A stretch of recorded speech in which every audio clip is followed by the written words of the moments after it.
there, YouTube. It's only been one day since I recorded the last episode of the prologue for Fate's Day Night. However, I decided I want to try and get this started. I thought about doing Katawa Shoujo instead, but I decided, no, I'm way too excited for this.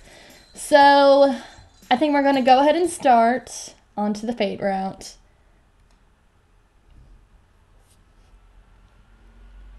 I am the bone of my sword, steel is my body, and fire is my blood. I've created over 1,000 blades, unknown to death, nor known to life. Have withstood pain to create many weapons, yet those hands will never hold anything. So as I pray, unlimited blade works.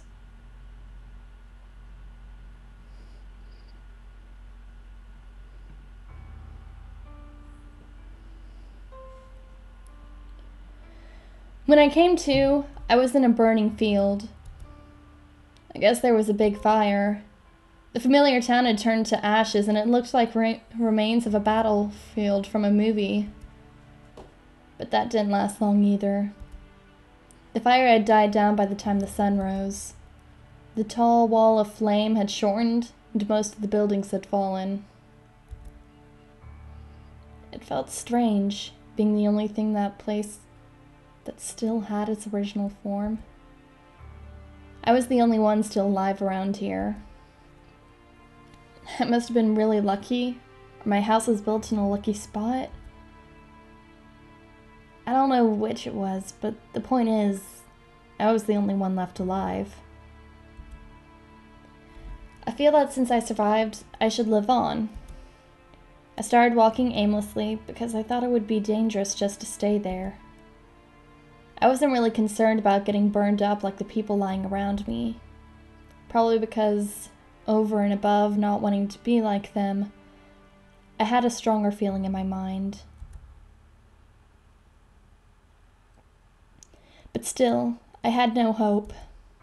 It was already a wonder I was still alive, so I couldn't expect to be saved.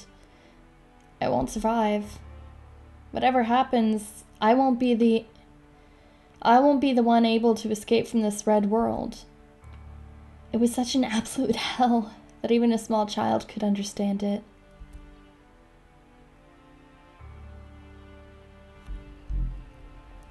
And I collapsed. Was it because there was no air? Was it because no function was left in my body? Anyway, I collapsed and stared up at the clouded sky. Everything around me was burned up, and I could see many shriveled people. The dark clouds loomed overhead, telling me it would rain soon. That's good. The fire will be put out once it rains. In the end, I sighed deeply and looked up at the sky. I say to myself that it hurts. I say so on behalf of all the people who couldn't even say so.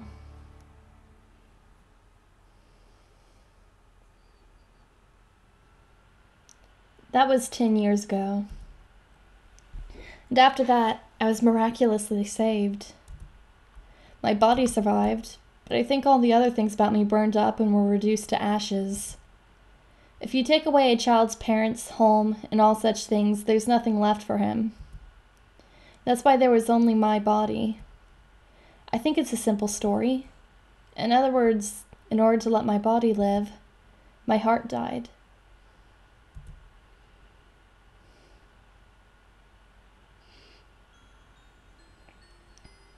Dreaming.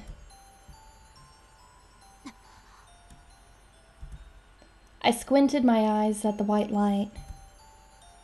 So bright, I think. It was just light entering my eyes when I woke up, but I'm not used to it. I probably didn't even understand what bright light meant. What? When my eyes focus, I'm surprised. I'm lying on an unfamiliar bed in an unfamiliar room. I'm surprised, but the room is so wide and clean that I feel safe. I look around. The room is big and there are many beds. A person is in each bed, and everyone seems to be hurt. But nothing feels ill in this room. Everyone who's hurt is the same who was saved. I relax and let my eyes wander. Outside the window, the bright blue sky was unbelievably beautiful.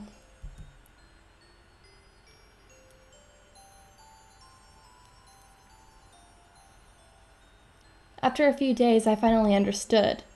I could clearly remember what had happened in the past days. Even so, I was no different from a newborn baby. Not just a metaphor, it was close to the truth. Anyway, it was a terrible fire. I had been saved from it. Was in the hospital with my body wrapped in bandages and my parents were gone. I didn't get the situation, but I vaguely understood that I was alone. I think I understood quickly. There was nothing but children in similar situations around me, so all I could do was absorb the fact. And after that man came, right when I was beginning to worry what would happen to me next. He came on the day my bandages were taken off and I was able to eat without help. Wrinkled coat and uncombed hair.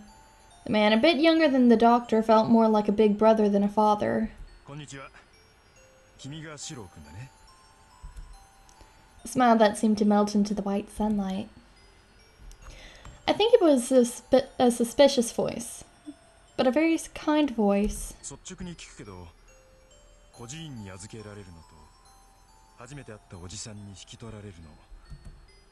That man was saying he could adopt me. When I asked him if he was a relative of mine, he said he was just a stranger. He looked like an unreliable guy with no future. But it made no difference, as I knew nothing about either one, him or the orphanage. So I decided to go with him.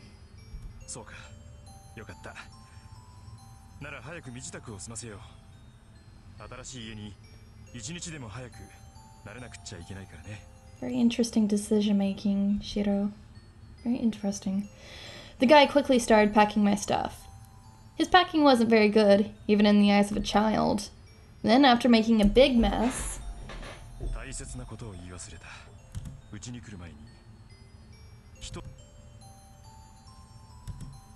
he turns to me lightheartedly and says,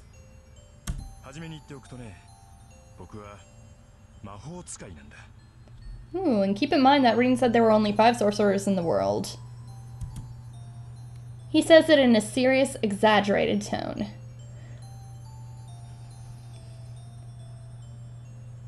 So he must have been a way powerful mage. Because don't get me wrong, he did seem really powerful, but not that powerful. I don't know, maybe.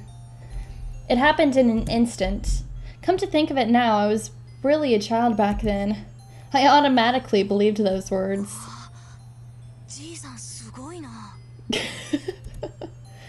I guess I said so with bright eyes.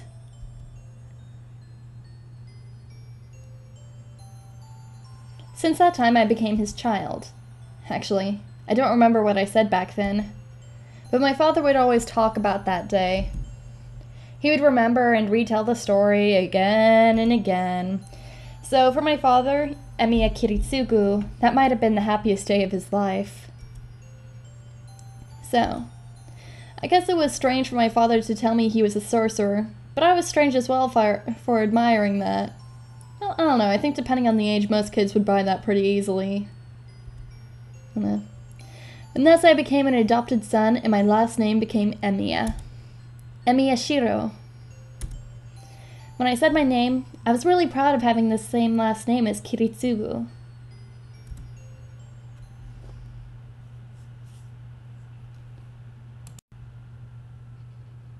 I'm dreaming.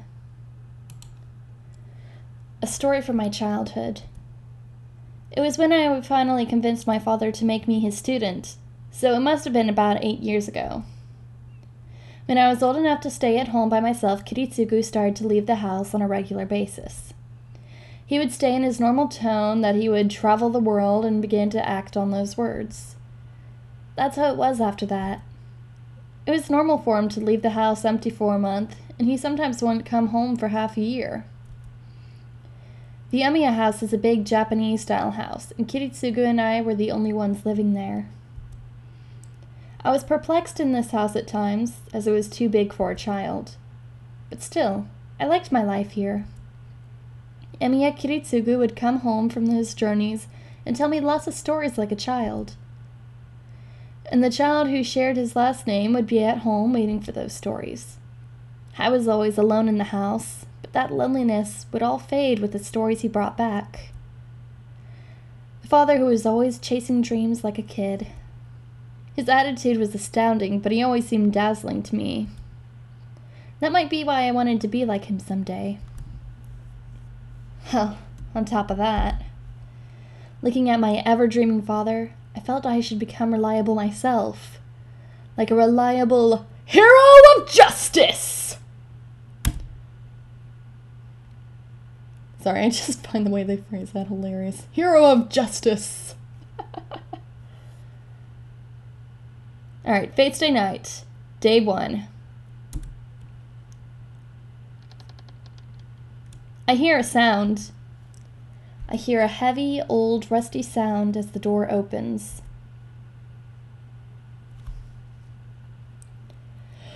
Light enters the dark shed.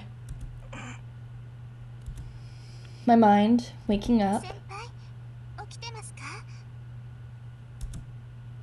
feels the cold air into the approaching footsteps.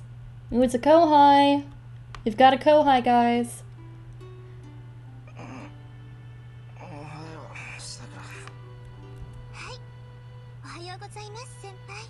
We got a cute girl living in our house, okay. Sakura smiles and nods as if accustomed to the situation.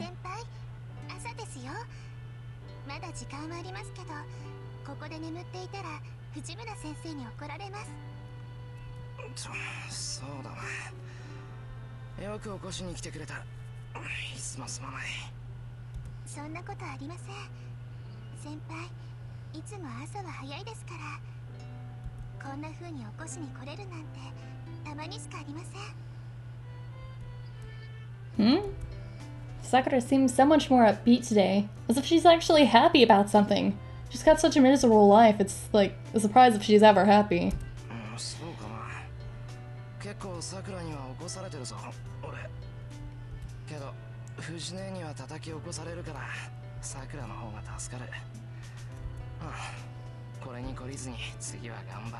I answer her with a sleepy head.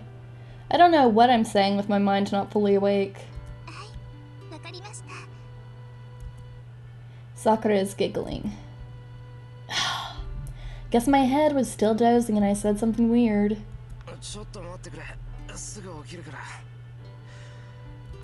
Yeah, but don't you hate when that happens? Like when you're kind of tired and you say something that's like really weird that makes sense in your head but makes sense to nobody else? Because that happens to me all the time. Like literally, not even just when I'm tired either. I just say weird things that make sense in my head, but to nobody else all the time. Anyways, taking a deep breath, I clear up my mind. The cold outdoor air helps in situations like this. The chill works well to beat the sleepiness out of my head. In front of me is Mato Sakura, my junior at school. This place is a shed behind my house, and the time is 6 o'clock.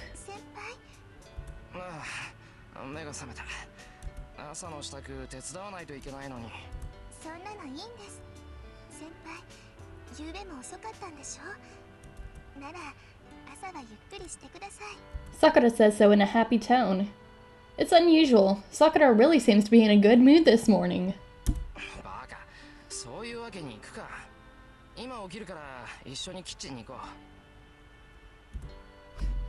Oh, what happened? Okay, whatever. Sorry about that.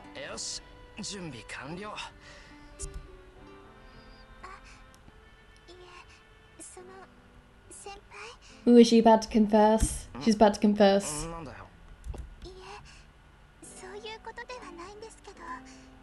Oh. That said, I looked down at myself. I fell asleep when I was working, so I'm still wearing my overalls. Being in my work clothes, they're pretty dirty. I can't imagine what Fujini would say if she were in the house like this.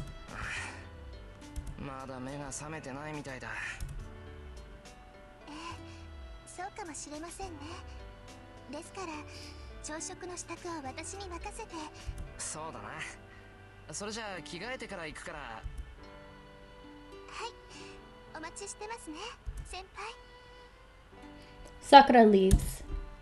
Well, I have to change my school uniform and clear this mess up. The shed is built on the edge of our yard, and just as it seems, it's a warehouse we put all our junk in. But for me, it's a place of treasures, as I've enjoyed messing with things since I was a kid. Father didn't allow me to go into the shed, but I always sneaked in here. As a result, it became my base. For me, Emiya Shirou, I guess you could call this place my real room.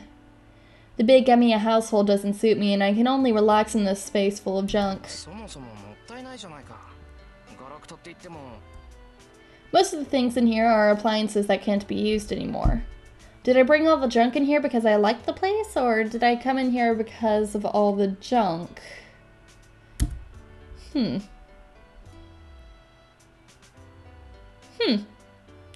question. Anyway, since I was always sneaking in here, it became my hobby to fix the broken things. It's not like I get attached to things. I think it just annoys me not to use things that can still be used. And just like that, I was fixing up the stove all last night.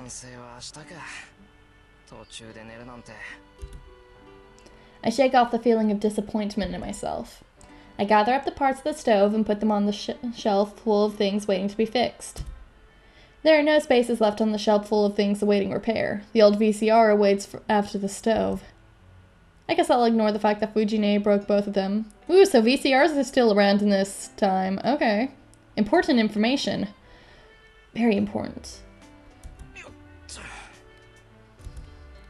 I changed into my uniform. This place is like my room, and it holds changes of clothes, along with other things I need. You already said it was like your room, but okay.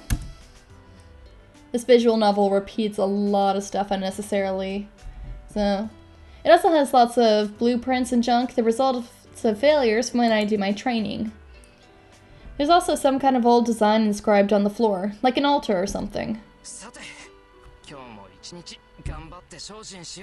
Remember the sign inscribed on the floor, that will be important. Clapping my hands in prayer to the shed, I head for the house.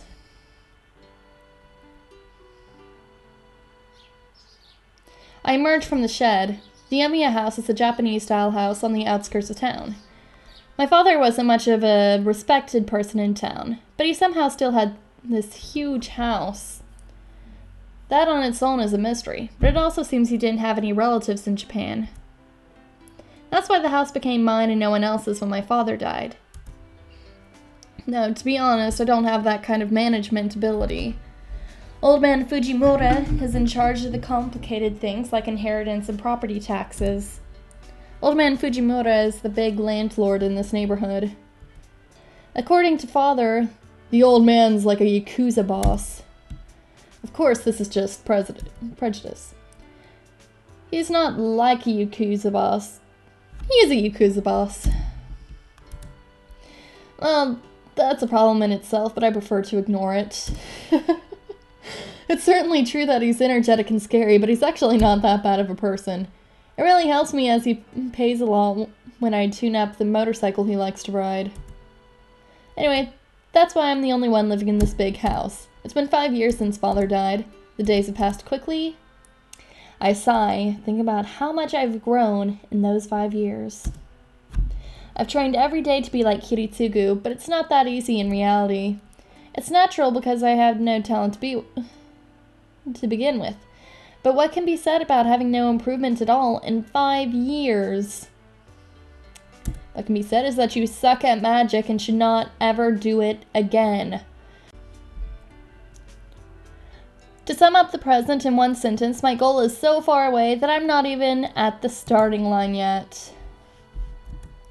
No, I guess I won't be able to do any good to rush. For now, I'll just have to do what I can. Well then, right now I should go help Sakura or go finish daily routine. See, because if we go and help Sakura, that's just going to be a really boring kitchen scene. So I'll go and finish my daily routine and get some other really boring chore routine. I'll save that for the Heavens Feel Route one anyways. The Emiya household has a big dojo. It was built when the house was built. It was only intended as a hobby, so the dojo wasn't built for any particular purpose. I'll warm up a bit before breakfast. I'm not really studying martial arts, but my father told me, if you want to be like me, you'll have to train your body first. It became my daily routine to work out.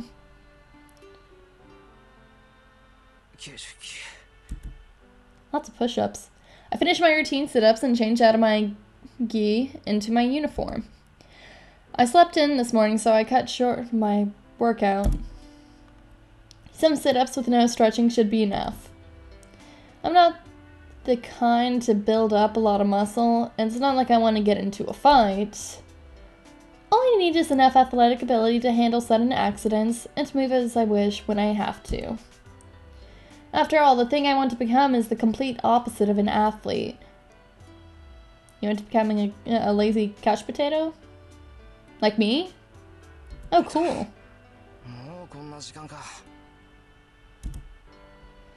I put the sweaty gi into the laundry basket. It's 6:20. In our house, even this is late time for breakfast.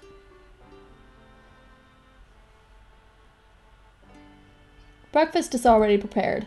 I can smell the elegant scent of breakfast befitting Sakura.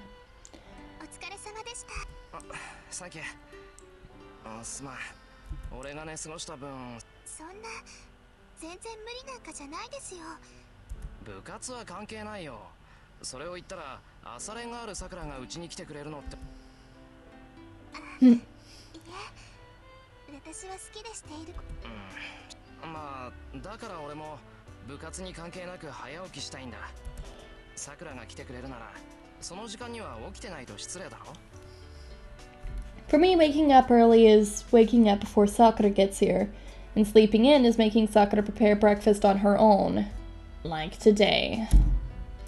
Though this has only been a habit for 1.5 years or so.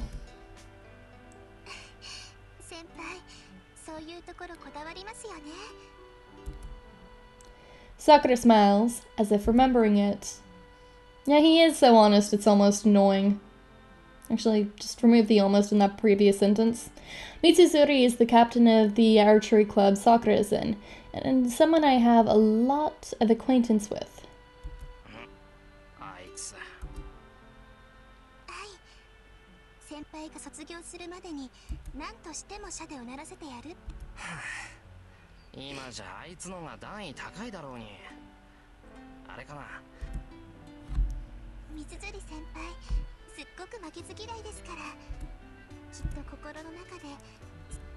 Sakura puts rice into the bowl as she talks. It's almost 6:30.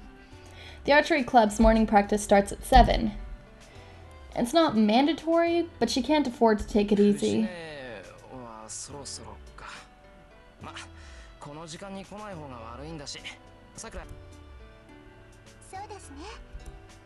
Sakura hands me the bowl with a smile. Then, I'm used to this every morning, but her white fingers catch my eye. How can I put this? It's troubling. She must be maturing as she seems really feminine these days. Her casual movements are beautiful, often takes my breath away, blah blah blah. Perhaps it's a reaction to not feeling anything for her until now, but I'm noticing more and more feminine characteristics in her.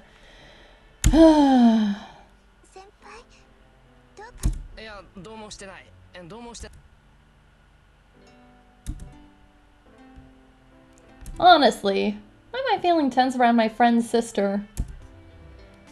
She's a good underclassman and a junior I need to take care of. First of all, the relationship between me and Mato Sakura is just that of a senpai and a junior. She's the sister of a close friend of mine, but since she's a grade below me, we weren't that close. It all changed 1.5 years ago into this co-op of friendship of sorts. Sakura came to cook when I was injured, and after that, I think we just ended up like this. I think we intended to do it until my injury healed, but some trivial thing came up to make her stay with it. Anyways, Sakura is a good cook, and perfect at cleaning and doing the laundry. She's the perfect housemaid, just as every woman should be. It's a big deal to help Big deal to have her helping around here in the mornings, but it's also been troubling recently. The problem is not in Sakura, but me. Frankly, Sakura is beautiful. Sure, there are lots of guys who want to date her, and on top of that, she's been growing and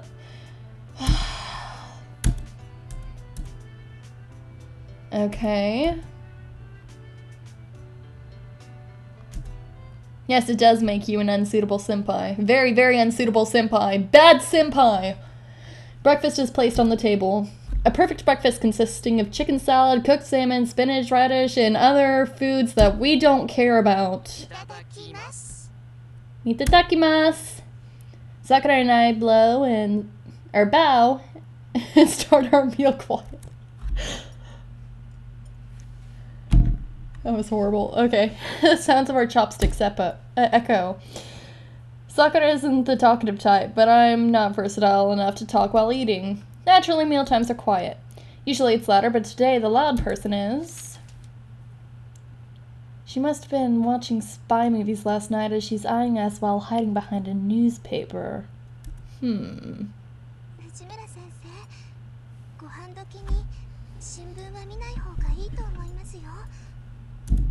Fujimura-sensei. Fujine. She ignores Sakura's question. She's acting weird, but Fujine always acts in suspicious ways during breakfast.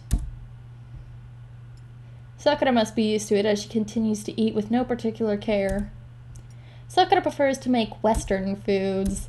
She learned to cook Japanese food after she started coming here to help. Not that anyone else cares, but... now she's so good it's almost surpassed me, her teacher. The salmon is especially good. Miso soup is tasty. More stuff about food.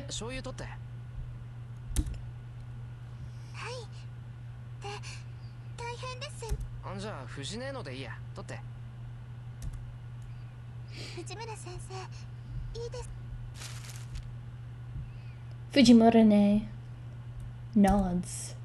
Her newspaper trembles.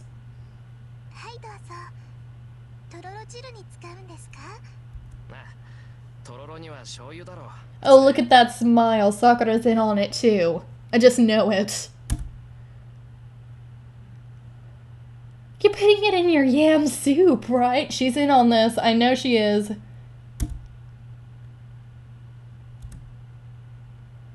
Stickiness of the yam and the taste of the soy sauce.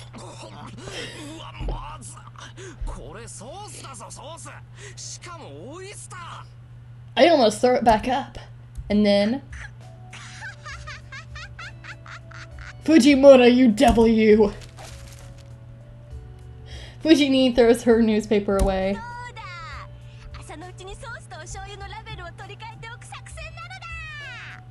Oh, so evil.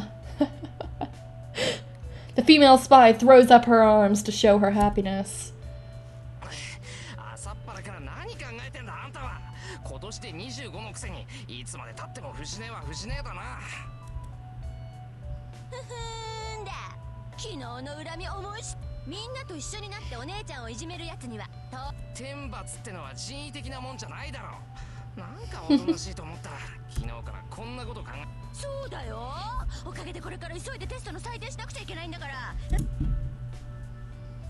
Fujine sits back down and finishes her breakfast quickly.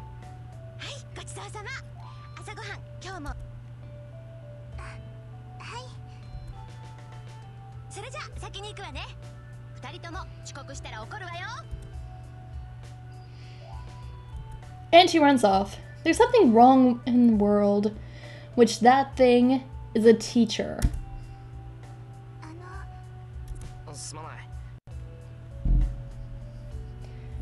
Alright, sorry about that 10-minute cutoff. Sorry about that. Fujine didn't really take the time to enjoy your breakfast.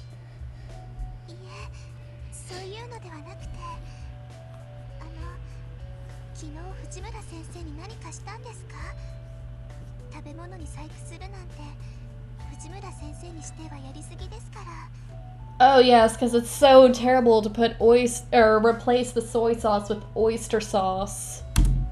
Oh no! Evil! それがさ、昨日ついあだ名で呼んじまった。それじゃあ仕方ありませんね。先輩。めんぼくない。んいつものことなんで忘れてた。ダメですよ。藤村先生、先輩にあだ名を言われるのだけは嫌がるんですから。泣かした上にダットのごとく走り去らせた。And I was awarded a student honor written on note paper, but I threw it away. もうそれじゃあ。 Fujine is like a big sister for Sakura, so she's basically on Fujine's side. That's good in its own way, but I wish she'd consider my situation where I have to deal with Fujine 24/7. Fujine was originally an acquaintance of father's, and she's been coming to the house a lot since I was adopted.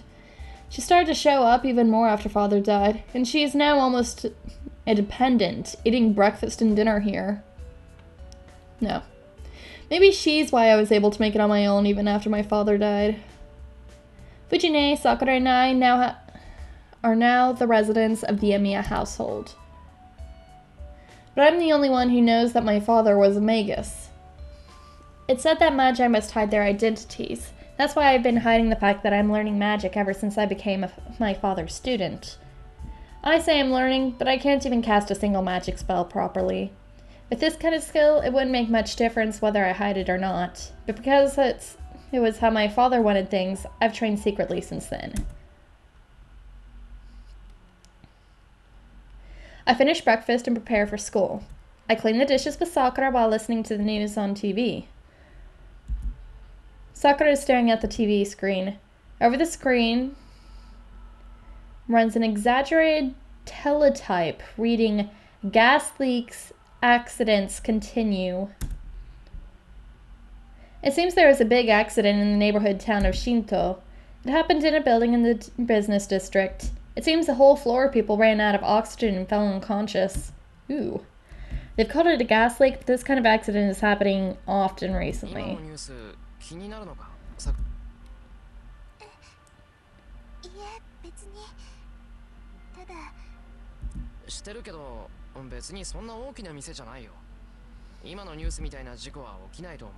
But it's not a risk I can completely ignore. Gas leaks can happen in any building, and on top of that, it hurts to think that hundreds of people are suffering. It's said that accidents are happening often because of defective construction work during the rapid development of Shinto. Whether that's true or not, I certainly don't want any more victims. そうな話だ。俺たちも気をつけないと。あ、それならご心配なく先輩。ガスの元栓はいつも2回チェックしてますから安心です。Sakura boasts with pride. いや、そういう話でなくて。Yeah, I've thought so before, but Sakura is a bit off too. 先輩、裏手の戸締まりはしました？したよ。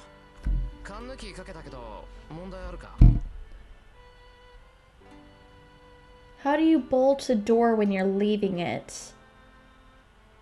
Because you want it to be locked from the inside, but how do you bolt a door on the inside while leaving? Because then you wouldn't be able to get out if it's bolted. Never mind. I'm being stupid.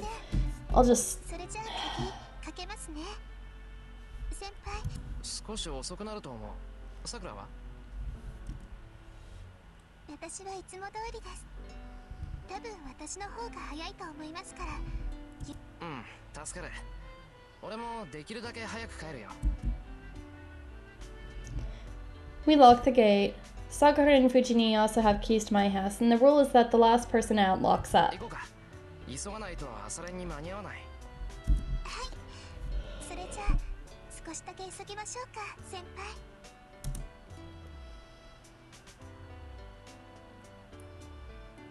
We walk down the town together.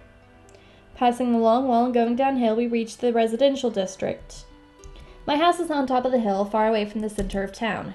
Going down the hill takes us to the residential district, and beyond that, we reach the crossroads at the center of this town. Okay, we already got a description of the town from Reen, so I'm gonna try and skip over this a little bit. Like I said, I don't like big elaborate plans for like towns and stuff. I remember I read Stephen King's Salem's Lot. That was my first ever Stephen King book. And I just hated it because one chapter, he spent the entire chapter just explaining how the town was laid out, where this neighborhood was, where that park was, where this building is. And I'm like, I don't care. We head for the school without stopping elsewhere. We don't talk much as we wake up at the hill. Or walk up the hill. We didn't wake up on the hill. Please forgive me. Since it's still 7 o'clock, there aren't many others on the road. Other than us, all you can see are a few others heading to their morning practices.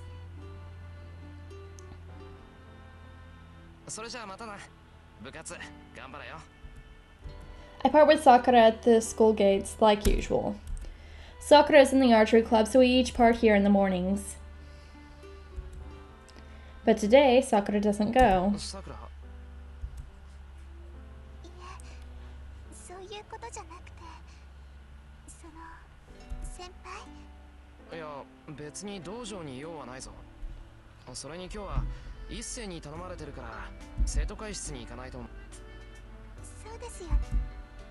Sakura bows.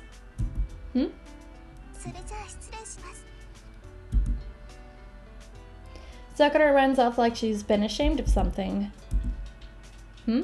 I wonder what that was all about.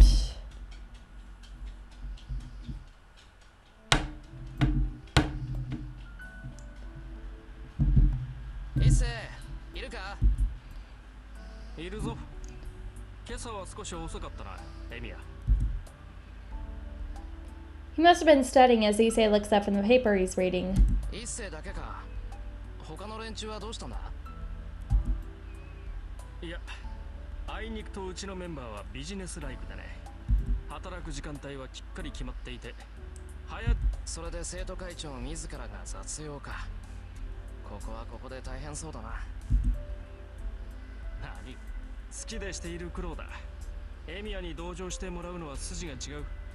Okay, I'm not sure if you can hear that. My home phone's ringing. So I'll be right back. Alright, I'm back. Sorry about that.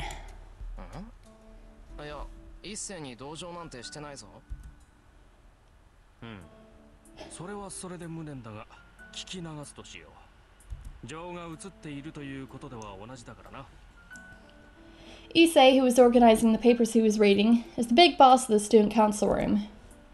He's the guy trying his best to reform the Lax Students' Council, but he's been a friend of mine since first year. His full name is Ryudo Issei. Despite his old-fashioned name, he has elegant features and is really popular with the girls, apparently. He's also the student council president, so you'd think he'd take it to a duck to water. Think he'd take to it like a duck to water, but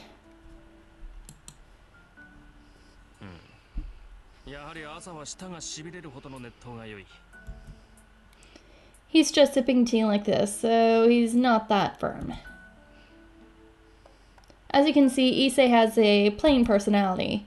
It's easily misunderstood, but he doesn't involve himself in love affairs nor engage in normal student recreations. It's because he's the successor of the Ryudo Temple up in the mountains. He's fine with that idea, so there's a good chance he'll shave his head when he graduates.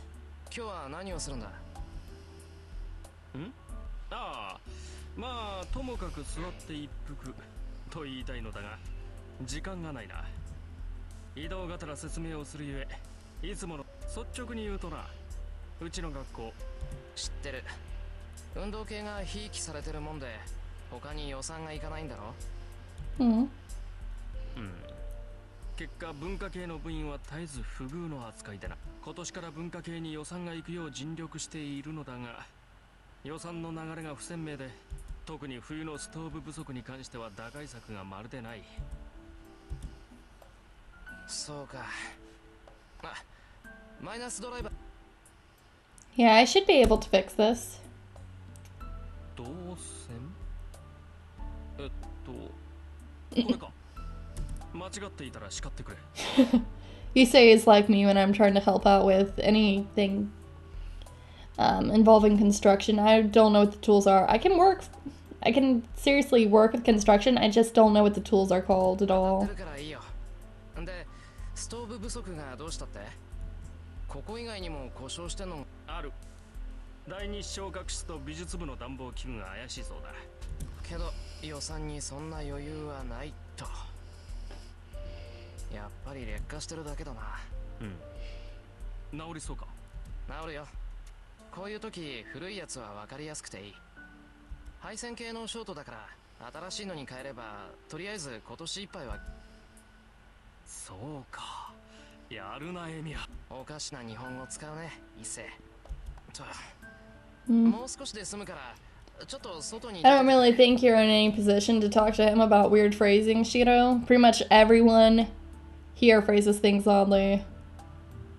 Then again, that could just be all of those weird phrasings could just be something lost in translation because this is originally Japanese, but whatever.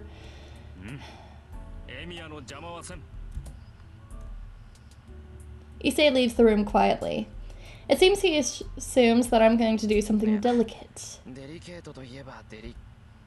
I place my hand on the old electronic heater. Usually, even if you use to fix things, it's hard to figure out what's wrong with it just by looking at it. So the fact that I figured it out means what I'm doing is not ordinary. I block my vision and look at the inside of the heater with a sense of touch. In that moment, an image appears in my head. 電熱線が断線しかかってるのが2つと電熱管はまだ持つな。電源コード Good. I can fix this with the tools I have with me. And this has been going on a little while, so I think I'm gonna stop here with Shiro doing magic.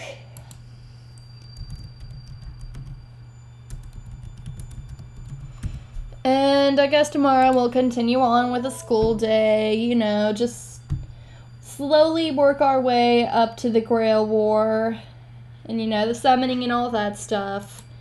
But until then, this is where we're going to stop off. And I guess we'll see you guys the next time I update. Which, just be aware, it's not going to be updated nearly as quickly as it was this time. It's going to take a while because I'm starting I'm starting school again tomorrow. So I'll see you guys whenever I update again. But for now, Snowy Snivy out.